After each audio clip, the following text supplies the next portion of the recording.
दोस्तों, एक लड़का अपनी पत्नी के साथ सुहागरात मनाने से पहले वो बेड पे सफ़ेद चादर बिछाने की कहता है। वो कहता है कि सफ़ेद चादर बिछी होनी चाहिए क्योंकि मुझे अपने पत्नी के कुंवारेपन का सबूत चाहिए। नमस्कार दोस्तों, आज की कहानी मैं सुना रही हूँ। ये कहानी उत्तर प्रदेश के नोएडा की है। दरअसल एक लड़की होती है जिसका नाम होता है नीलम। वो बहुत ही चंचल होती है, पढ़ने में होशियार होती है। कुछ दिनों का जब समय बीतता है तो उस लड़की के माँ बाप अपने बेटी का यानी नीलम की शादी करने की बात करते हैं। लेकिन जो नीलम होती है वो कहती है कि मुझे अभी शादी नहीं करनी है। लेकिन जो लड़की की माँ होती है वो कहती है कि बेटा हम कब तक जिंदा रहेंगे, जिंदगी का एक दिन का ठिकाना नहीं है, कब क्या हो जाए। इसलिए मैं चाहती हूँ कि अपने जीते जी तुम्हारी शादी कर दूँ, तुम्हारे हाथ पीले कर दूँ। फिर लड़की अपनी माँ को समझाती है। वो कहती है कि माँ तुम सलामत रहो, तुम्हें मेरी भी उम्र लग जाए, लेकिन तुम अभी मेरी शादी के बारे में नहीं सोचो, मैं भी शादी नहीं करना चाहती। फिर लड़की की माँ समझाती है। वो कहती है कि बेटा मैं चाहती हूँ कि तुम्हारी शादी कर लो और मैं तुम्हारी शादी करने के बाद मैं इस बंधन से मुक्त हो जाऊँ, क्योंकि मेरी ज़िंदगी का कोई ठिकाना नहीं है कि कब क्या हो जाए। इसलिए मैं अपने जीते जी तुम्हारी शादी करना चाहती हूँ। यानी लड़के की माँ लड़की को समझाती है। फिर उस लड़की की शादी एक अजय नाम के लड़के से हो जाती है। जब शादी हो जाती है तो जब शादी करके वो ससुराल जाती है और ससुराल जब सुहागरात का टाइम आता है तो जो लड़का होता है यानी अजय, वो जब कमरे में आता है नीलम के तो वो गुस्सा के बाहर चला जाता है।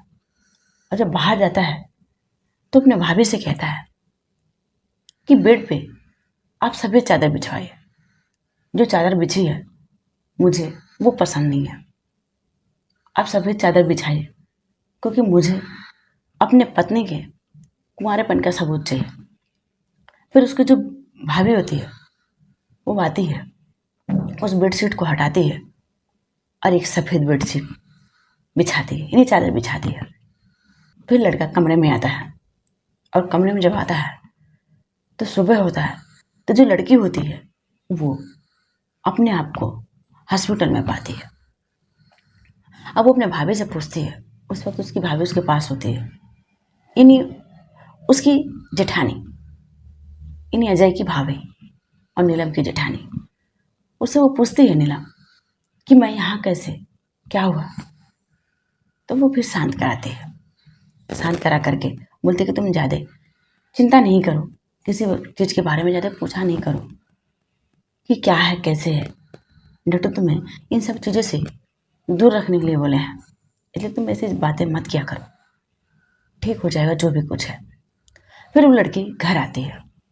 घर आने के बाद जो उसका पति होता है उसको जो भी ज़रूरतें के सामान होते हैं वो ला करके देती रहती है। एक रोज़ वो जो अजय होता है वो बाथरूम में नहा रहा होता है। फिर वो टॉवल मांगता है और टॉवल जो नीलम होती है वो ढूंढती है, लेकिन अजय का टॉवल नहीं मिलता। वो किसी दूसरे का टॉवल ला करके अजय को पकड़ाती है, लेकिन अजय गुस्सा आ जाता है। वो कहता है कि मुझे किसी दूसरे की चीज़ बिल्कुल पसंद नहीं, मुझे किसी दूसरे का यूज किया हुआ सामान आज के बाद नहीं देना। मैं किसी दूसरे का यूज किया हुआ सामान मैं नहीं यूज करता हूँ और आज के बाद मुझे नहीं देना किसी दूसरे का सामान। फिर वो नहीं देती है, वो मान जाती है।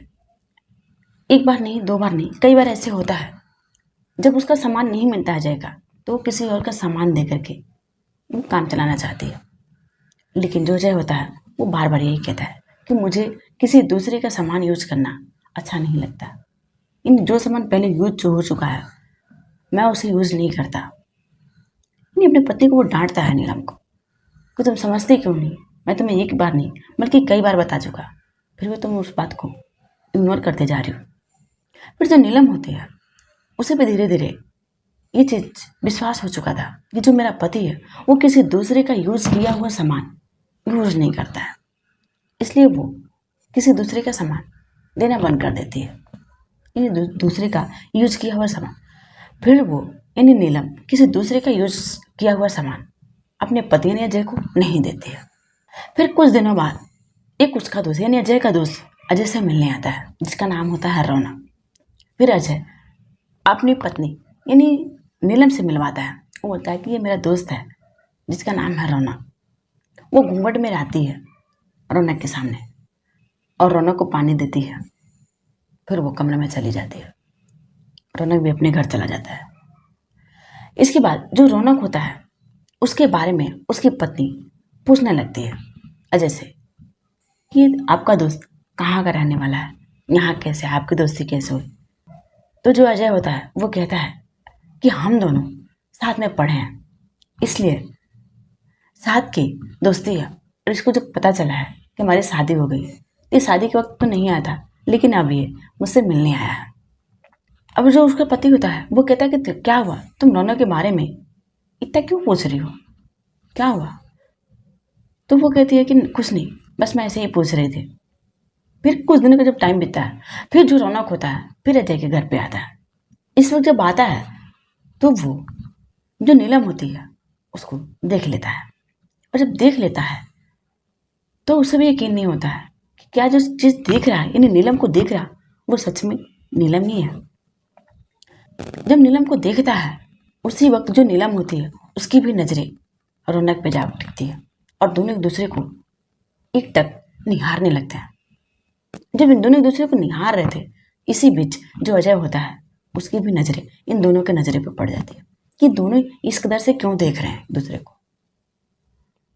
फिर वो इशारा कुछ करता है, जो उसकी पत्नी होती है नीलम, वो अंदर चले जाती है।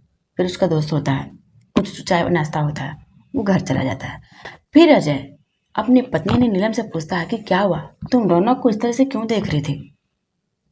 फिर वो अपने पति के सामने ही रोने लगती है।